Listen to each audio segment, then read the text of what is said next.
Returning to my Coin Lady channel, I am pleased to see you again. Let's go into XRP, but first, there's this legal battle that might completely alter the future of cryptocurrencies. It's called the ripple effect. Their key point is that the regulatory environment surrounding cryptocurrencies is still very much a battlefield, and that the future of digital assets is very unpredictable due to the ongoing legal battles, especially the recent confrontation with the SEC. Not only will these rulings in the courts decide the fate of ripples, but they will also cause waves. With all due respect to the wider cryptocurrency market, the big issue remains: will creativity win out, or will regulators clamp down on a sector that is still establishing its footing?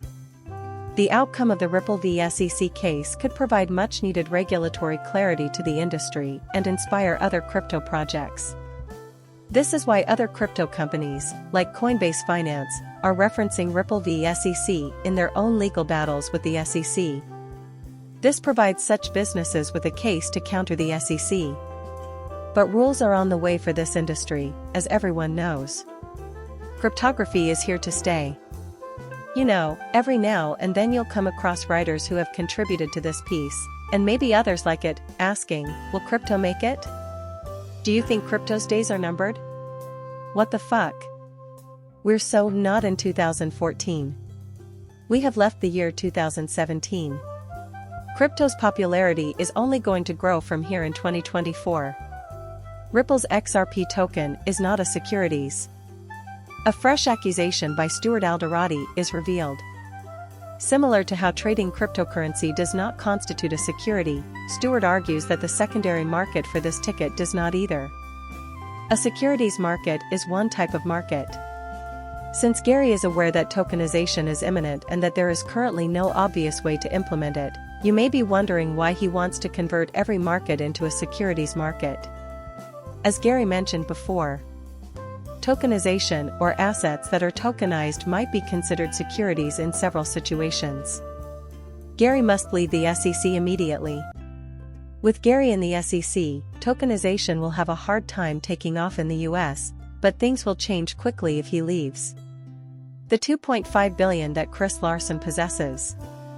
Soon, XRP may be able to back Ripple ODL as a supply titan.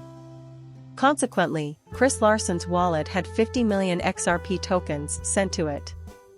People began to suspect hacking again, but XRP wallets kept tabs on his remaining holdings, proving that more XRP tokens had made their way to exchanges. 20 million have been sent to exchanges since then.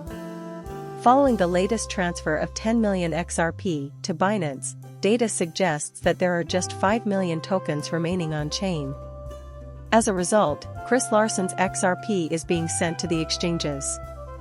So, that's proof that XRP is in demand. Just hold out for on-demand liquidity to pick up steam. Notice how quickly that escrow closes. The World Bank says that cryptocurrency shouldn't be in a reserve portfolio.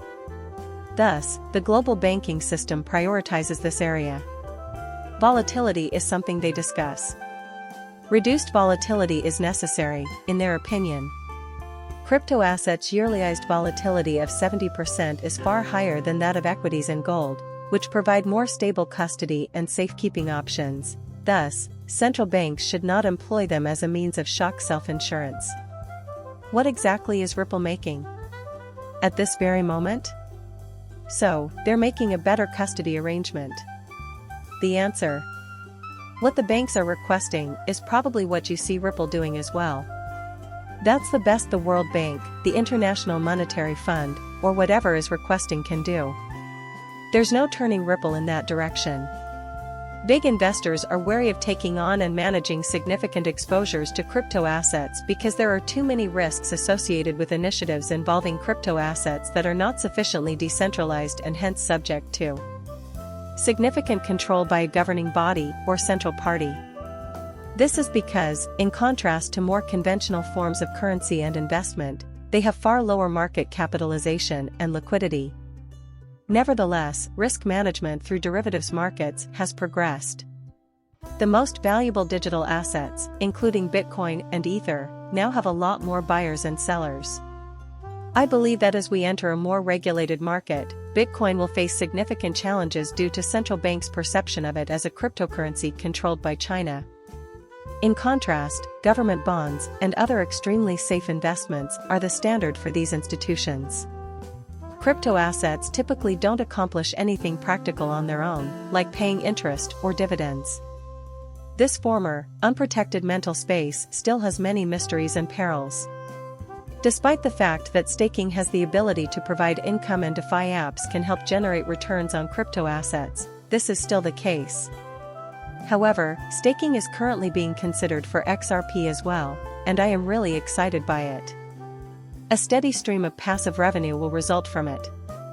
This one's a major protocol implementation for banking and trade.